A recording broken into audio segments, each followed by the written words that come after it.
Hello friends, welcome to my YouTube channel.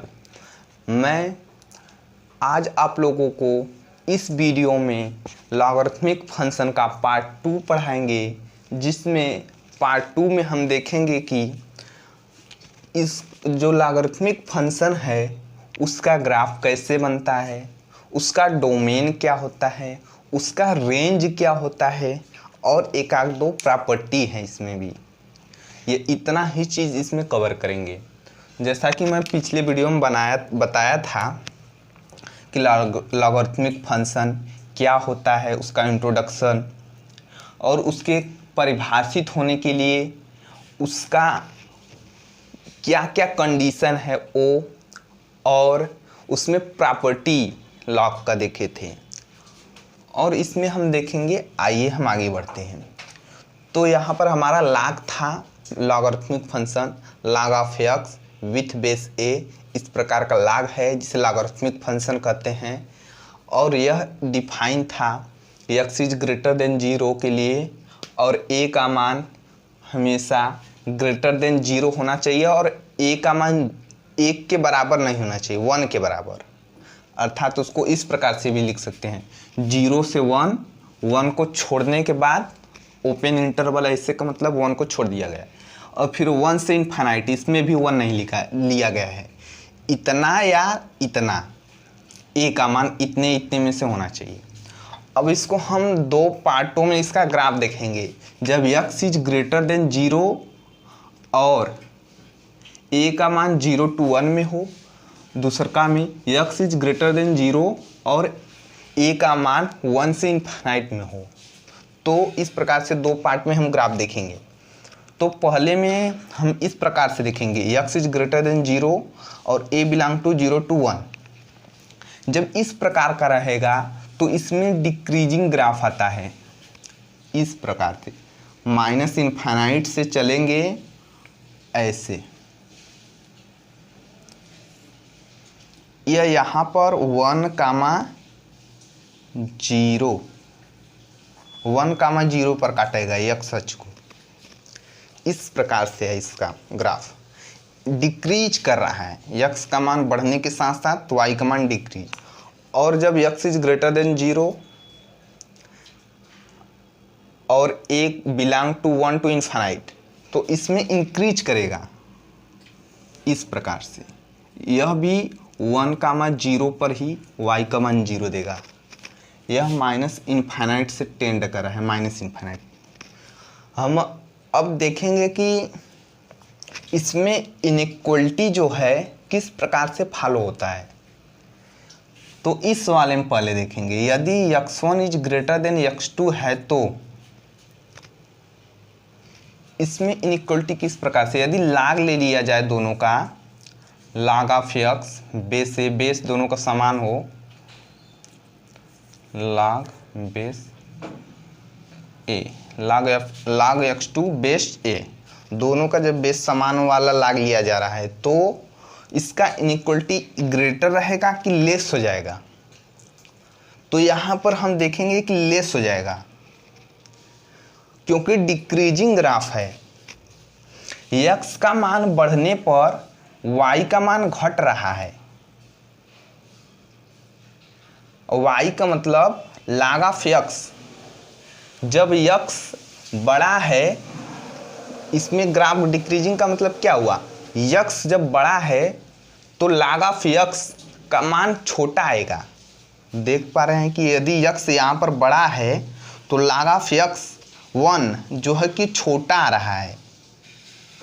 तो इस प्रकार से इनइक्वलिटी चेंज हो जाएगी। कब, जब a का मान 0 से 1 के बीच में हो। a का मान 0 से 1 के बीच में रहेगा तो ग्राफ आएगा डिक्रीजिंग, और इनइक्वलिटी जो रहेगा उसमें इनइक्वलिटी रिवर्स हो जाएगी। ग्रेटर रहेगा तो लेस, लेस रहेगा तो ग्रेटर, इस प्रकार से हो जाएगा। और इस वाले में इनइक्वलिटी नहीं चेंज होगा, क्योंकि x is greater than x2, क्योंकि इंक्रीजिंग ग्राफ है। इंक्रीजिंग में x बढ़ने के साथ साथ y का मान भी बढ़ रहा है। y का मान बढ़ने का मतलब यह हुआ कि log ऑफ x का मान बढ़ रहा है। यहाँ पर y लिख सकते हैं ऐसे। अर्थात यक्स जब बड़ा है तो log ऑफ यक्स का मान भी बड़ा आएगा। तो जब दोनों का log लेंगे बेस ए के साथ तो x1 is greater than log of x2, base वही रहेगा। तो इस प्रकार से एक यहाँ पर प्रॉपर्टी है दोनों में। अब हम इसका देखेंगे कि डोमेन क्या होता है, रेंज क्या होता है।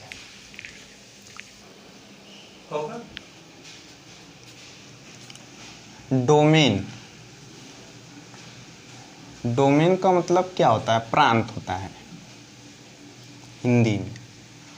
अब डोमेन क्या होता है, हर बार हम बताए थे, इस बार भी बता दे रहे हैं, 10 सेकंड का काम है। डोमेन यक्स का वे रियल वैल्यू जिसको उस फंक्शन में पुट करने पर वह फंक्शन रियल वैल्यू दे, अर्थात वाई का मान रियल वैल्यू आए, तो उन यक्सों को, उन जितना भी यक्स है उन सभी यक्सों को ही डोमेन कहते हैं। तो इसमें हम देखेंगे कि ग्राफ से ही देख पा रहे हैं, देख लेंगे तो आसान समझ में आ जाएगा। तो यक्स का मान हम इसमें क्या क्या पुट कर दे रहे हैं। यक्स का मान हम देखेंगे 0 से इनफाइनाइट, यहीं पर दो ही ग्राफ है लाख का, तो इसमें भी 0 से इनफाइनाइट पुट कर रहे हैं तो कंटिन्यूस वैल्यू दे रहा है डिक्रीजिंग, यदि इस प्रकार का कंडीशन है तो। और इसमें भी देख रहे हैं कि 0 से इनफाइनाइट ही पुट कर रहे हैं तो यह हमेशा y का मान दे रहा है, इंक्रीजिंग में दे रहा है। तो यदि इसका कोई भी निगेटिव मान या 0 नहीं इसमें पुट कर दे रहे हैं, कोई भी जब निगेटिव या 0 रहेगा तो वह लॉग डिफाइन नहीं होगा। तो अर्थात इसका डोमेन क्या होगा, यक्स बिलोंग टू 0 को छोड़कर इनफाइनाइट तक, यही इसका डोमेन होगा। और रेंज क्या होगा, रेंज भी ग्राफ से समझ लेते हैं, अर्थात परिसर। अब परिसर क्या होता है, हर बार की तरह इस बार भी बता दे रहे हैं। परिसर जितना भी डोमेन है उस फंक्शन के लिए, उसको उसमें पुट करने पर जितना भी y का रियल मान आ रहा है उसी को उस फंक्शन का परिसर अर्थात रेंज कहते हैं। तो इसमें हम देख पा रहे हैं कि 0 से जब इनफाइनाइट इसमें पुट कर रहे हैं तो y का मान क्या क्या दे रहा है। 0 तन्नी से बड़ा जब पुट करेंगे तो माइनस इनफाइनाइट को टेंड कर रहा है, तो अर्थात माइनस इनफाइनाइट से प्लस इनफाइनाइट नीचे की ओर पूरा दे रहा है इस वाले ग्राफ में। और इस वाले ग्राफ में जब 0 से इनफाइनाइट तक पुट कर रहे हैं तो भी माइनस इनफाइनाइट से प्लस इनफाइनाइट की ओर जा रहा है। तो इन दोनों ग्राफ को मिलाकर ही पूरा बन जाएगा लाख का ग्राफ। तो हम देख पा रहे हैं कि यह माइनस इनफाइनाइट से इनफाइनाइट ही दे रहा है, अर्थात x belong to whole real number आएगा। इसको इस प्रकार से लिखें या फिर x belong to minus infinite to infinite, इस प्रकार से लिख दे। आइए हम आगे बढ़ते हैं और इसमें एग्जाम्पल की ओर देखते हैं। एग्जाम्पल हम इसमें 3 एग्जाम्पल देखेंगे। 3 एग्जाम्पल से पूरी तरह से यह जो एक क्वेश्चन हमारे पास है पूरी तरह से क्लैरिटी आ जाएगी कि क्या log जो है वह रेशनल नंबर होता है कि नहीं, इरेशनल नंबर होता है कि नहीं, यदि होता है तो कैसे होता है, उसको कैसे चेक करेंगे। तो 3 एग्जाम्पल से यह सभी क्वेश्चन क्लियरिटी आ जाएगी। यहाँ पर क्या log 3 बेस 2 एक परिमेय संख्या है, अर्थात इसको इस प्रकार भी बोल सकते हैं is log 3 with base 2 a rational number. तो हम देखेंगे इसको हम इस प्रकार से सिद्ध करेंगे। मान ले रहे हैं कि यह एक परिमेय संख्या है, let log 3 base 2 equal to परिमेय संख्या होने का मतलब क्या हुआ, p/q के रूप का होना चाहिए, q जहाँ पर नॉट इक्वल टू 0 होना चाहिए, एंड p और q दोनों belong to integer number. Integer number अर्थात 0 ± 1 2 3 इस प्रकार। यदि यह कथन सत्य है तो इसको थोड़ा बहुत आगे 1-2 स्टेप बढ़ाएंगे तो वो भी कथन सत्य होना चाहिए। तो हम आगे बढ़ाकर देखते हैं। इसको जब एक्सपोनेंशियल में चेंज करेंगे तो यह है बेस, यहाँ पर बेस वहीं रहेगा, यह यहाँ पर आ जाएगा 2 की power p by Q equal to 3। अब हम इसको इस प्रकार से भी लिख सकते हैं 2 के पावर p 3 के पावर q। यह क्या इसके इक्वल हो सकता है? तो हम देखेंगे कि 2 का गुणा p बार करना है, डाट डाट डाट p बार, और इसमें 3 का गुणा q बार करना है, q बार, इसमें p बार। अब क्या 2 तो एक सम संख्या है, इवन नंबर।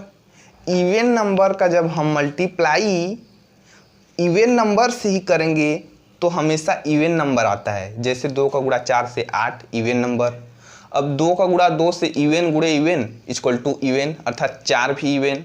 फिर उसके बाद 8 गुणे 4, 8 चौका 32 32, वो भी इवन। मल्टीप्लाई दोनों का कर रहे हैं, वो भी दोनों इवन। इवन गुणे इवन इक्वल टू इवन आता है। यदि 8 को लिया जाए तो 8 गुणे 8 वो 8 आएगा। जैसे 3 गुणे 3 9 8 आया। उसके बाद हम 5 गुणे 3 5 हैं 15, दोनों 8 था, उसका गुणा भी 8 आया। और जैसे 7 गुणे 3 21 21, वो भी 8। इसी प्रकार से और एग्जाम्पल लेंगे तो 8 आएगा। तो हम देखेंगे कि यह तो इवन आएगा हमेशा मल्टीप्लाई करने पर, चाहे जितना हो। अब यह तो 8 आएगा। क्या यह 8 और इवन कभी बराबर हो सकते हैं? कभी नहीं हो सकते। तो इसका मतलब यह जो कथन लिखा गया है यह गलत है। यह p बाई क्यू का रूप का नहीं हो सकता। जब p बाई क्यू का रूप का नहीं है तो क्या होगा?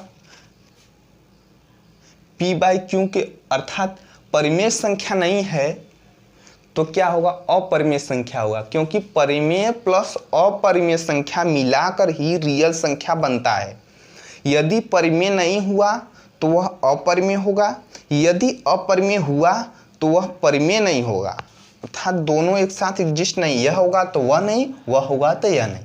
तो इस प्रकार से यह एक परिमेय संख्या नहीं हो सकता, यह अपरिमेय संख्या है। अब यहीं पर हम यहाँ पर 3 का दे रहे हैं और यहाँ पर 7, तो क्या यह एक परिमेय संख्या होगा? इसके लिए अब चेक करेंगे। तो यहाँ पर 3 हो जाएगा, यहाँ पर 7, सेम टू सेम है। तो इसको भी इसी प्रकार से मानेंगे कि परिमेय संख्या है। परिमेय संख्या यदि है तो p क्यों इंटीजर होना चाहिए और जो q है वह 0 नहीं होना चाहिए। इसके बाद इसको भी इसी के रूप में लिखेंगे तो यह हो जाएगा 3 के power p by Q equal to 7 हो जाएगा। और उसके बाद 3 के पावर p इस प्रकार से। उसके बाद यहाँ पर 7 के पावर q, पक्षांतर के 1 बाई क्यू है तो इस पलटे जाएगा तो q आ जाएगा। या तो हम इस प्रकार से q का दोनों पर गुणा कर दें तो भी q कटेगा, p आ जाएगा। उसके बाद हम इसको आगे इस प्रकार से लिखेंगे। अब हम देखेंगे कि यहाँ पर दोनों 8 है, 8 का गुणा 8, ए भी 8 आएगा, ए भी 8 आएगा। क्या 8 का गुणा 8 दोनों तरफ है, क्या दोनों इक्वल होना जरूरी है? यह तो जरूरी नहीं है कि दोनों 8 है तो इक्वल हो सकता है एक का गुणा करे तो 7 आए, एक का गुणा करे 3 आए, हो सकता है एक का गुणा करे 9 आए, एक का गुणा करे 19 आए। दोनों तो 8 है लेकिन इक्वल नहीं है। इक्वल हो भी सकते हैं लेकिन अभी आगे चेक करेंगे इसको हम 3 के पावर p इस प्रकार से 7 के पावर q बटे में कर दे रहे हैं तो इक्वल टू 1 हो जाएगा। इधर नीचे कर दे रहे हैं पक्षांतर करके। तो हम देखेंगे 3 का गुणा p बार करना है इसे, और 7 का गुणा मल्टीप्लाई q बार इक्वल टू 1 आना चाहिए। इसका मतलब यह है कि ऊपर का और नीचे का कट जाना चाहिए तभी 1 आएगा। ऊपर का बराबर नीचे का बराबर है तभी कटेगा। अब हम देखेंगे कि यह ऊपर वाला जो है 3, जो कि प्राइम नंबर है, अभाज्य संख्या। अभाज्य संख्या सिर्फ 1 और उसी संख्या से कटता है, तो यहाँ पर 1 और 3 से कटेगा। यह नीचे वाला भी अभाज्य संख्या 7 है, अर्थात प्राइम नंबर, वो भी 1 और 7 से कटेगा। तो हम देखेंगे कि ऊपर और नीचे में 1 को छोड़ते, 1 से तो कोई दिक्कत नहीं है, 1 से काटेंगे तो वहीं आएगा। अब यह सिर्फ 3 से कटेगा, नीचे का सिर्फ 7 से। इसमें हम ऊपर नीचे से कोई भी चीज़ यदि काटे तो कोई कटेगा ही नहीं, इसका कोई भी मल्टीपल आएगा ही कॉमन नहीं। जब कटेगा ही नहीं ऊपर से नीचे तो 1 के बराबर कभी हो ही नहीं सकता। जब 1 के बराबर कभी हो नहीं सकता तो अर्थात यह स्टेटमेंट इज रॉन्ग हो जाएगा। यह जो स्टेटमेंट है वह गलत होगा, अर्थात जब गलत होगा तो यह परिमेय संख्या नहीं हो सकता। परिमेय संख्या नहीं होगा तो यह अपरिमेय संख्या होगा। फिर वही बात, वहाँ पर 2 और 3 था तो यहाँ वहाँ पर सम और विषम वाला कंडीशन लगाए। अब यहाँ पर दोनों तरफ जब आड आ रहा है अर्थात विषम, तो उसको हम भाग के रूप में इक्वल टू 1 करके उसका फैक्टर देख पा रहे हैं। अब तीसरा का एक और एग्जाम्पल आइए तीसरा एग्जाम्पल देखते हैं, और यह एग्जाम्पल देखते ही आपको पूरी तरह से इस तरह के प्रश्नों में पूरी तरह से क्लैरिटी आ जाएगी। तो हम देख पा रहे हैं कि यहाँ पर log 9 बेस 3 है। क्या यह एक परिमेय संख्या है? अब इसके पहले दोनों एग्जाम्पल लिए थे वह अपरिमेय संख्या था। क्या यह भी अपरिमेय संख्या आएगा? इसको भी चेक करने का वही तरीका है। log को हम उसको मानेंगे p बाई क्यू के रूप का, और जब q नॉट इक्वल टू 0 और p q belong to integer रहेगा तभी हम कहेंगे कि यह परिमेय संख्या है। इतना कंडीशन होगा। तो यदि यह कथन सत्य है तो आगे भी जाएंगे तो भी कथन सत्य होना चाहिए। यदि सत्य है तो कहेंगे परिमेय है, यदि सत्य नहीं है तो कहेंगे अपरिमेय है। यहाँ पर हम इसलिए लिख दें कि थोड़ा टाइम बचे। तो यहाँ पर हम 3 इसको एक्सपोनेंशियल के रूप में बढ़ेंगे तो बेस तो वहीं रहेगा, इसको यहाँ पर बेस के ऊपर, इसको यहाँ पर कर दिए। उसके बाद दोनों में हम क्यों का गुणा कर दे रहे हैं, दोनों के पावर में, दोनों पक्ष में। तो क्यों क्यों कटेगा तो यहाँ पर 3 के पावर p 9 के पावर q। अब देखेंगे कि यह एक आड आएगा इसका भी गुणा करने पर, क्योंकि आड गुणे आड इक्वल टू आड। ये भी आड है अर्थात विषम, तो विषम गुणे विषम इक्वल टू विषम, अर्थात दोनों तरफ विषम जब आ रहा है तो इसको नीचे लेके जाएंगे। एक और सम एक और विषम होता तो डायरेक्ट कह देते, लेकिन यहाँ पर दोनों ही विषम जब आ रहे हैं तो इसको नीचे लेके जाएंगे। जब नीचे लेके जाएंगे तो इक्वल टू 1 लिखेंगे। अब 1 इसका मतलब यह हुआ कि यह 1 के बराबर यदि है तो यह परिमेय संख्या होगा, अर्थात 3 के पावर p का मतलब 3 का गुणा p बार, 3 को हम 3 गुणे p बार, इसी प्रकार 9 को हम q बार, 9 गुणे 9 गुणे 9। अब इसमें फिर देखेंगे कि क्या इसमें कोई मल्टीपल कॉमन आ रहा है कटने के लिए दोनों में। तो हम देखेंगे कि यहाँ पर 3 और 3 दोनों मिलकर 9 से कट जा रहे हैं। 3 3 2 ठो 3 एक 9 से कट जा रहा है। इसमें हम देखेंगे P और Q ऐसा एग्जिस्ट कर सकता है जिसके लिए यह 1 आ जाए, अर्थात जब ऊपर जो P है Q का दुगना हो तो 1 आएगा, अर्थात 3 वाला 2 गुना हो 9 वाले से, अर्थात Q इक्वल टू 2P। यहाँ पर जब Q P का 2 गुना रहेगा तो परिमेय संख्या आएगा, नहीं तो नहीं, अर्थात इस वाले कंडीशन के लिए यह परिमेय संख्या है। तो यहीं पर हमारा आज का लेक्चर ख़त्म होता है। Thank you.